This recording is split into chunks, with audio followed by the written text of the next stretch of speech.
देखते हैं हम। we know that we know that v is equal to vm sin omega T. ये हम लेके चले थे, हमारी इक्वेशन फर्स्ट है। इसी तरीके से v is equal to v नहीं आई आएगा बेटा,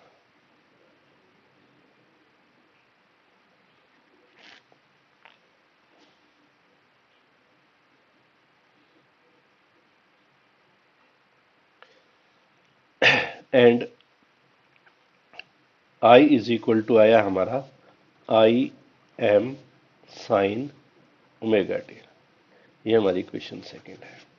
अब देखो बेटा, ये जो वैल्यू होती है, ये साइन के साथ में जो एंगल बना हुआ है ओमेगा टी जो लगा हुआ है, इसको बोलते हैं फेज एंगल। क्या बोलते हैं? Phase angle. और इसकी वैल्यू क्या है? इसको हम अगर हम φ1 से डिनोट कर देते हैं, φ1 है, और इसको हम φ2 से डिनोट कर देते हैं, ये φ2 है। ठीक है, ये दोनों क्या है? Phase angle. फेज एंगल है, एक तो वोल्टेज का, दूसरा करंट का। ठीक है, where φ1 and φ2 are phase or phase angle of voltage and current respectively।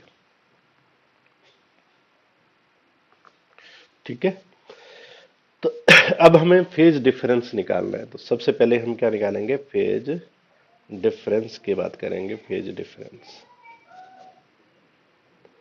तो फेज डिफरेंस क्या होता है? डेल फाई होता है इज इक्वल टू φ2 माइनस φ1। ये दोनों वैल्यूज अगर हम इसमें रख देते हैं, del phi is equal to, अब ये जो φ1 की वैल्यू हमारी क्या है बेटा? ओमेगा टी है, और φ2 की वैल्यू भी क्या है बेटा? ओमेगा टी है। दोनों की वैल्यू हम यहाँ रख देते हैं, omega T minus omega T. तो डेल फाई की वैल्यू क्या आ जाएगी बेटा? 0।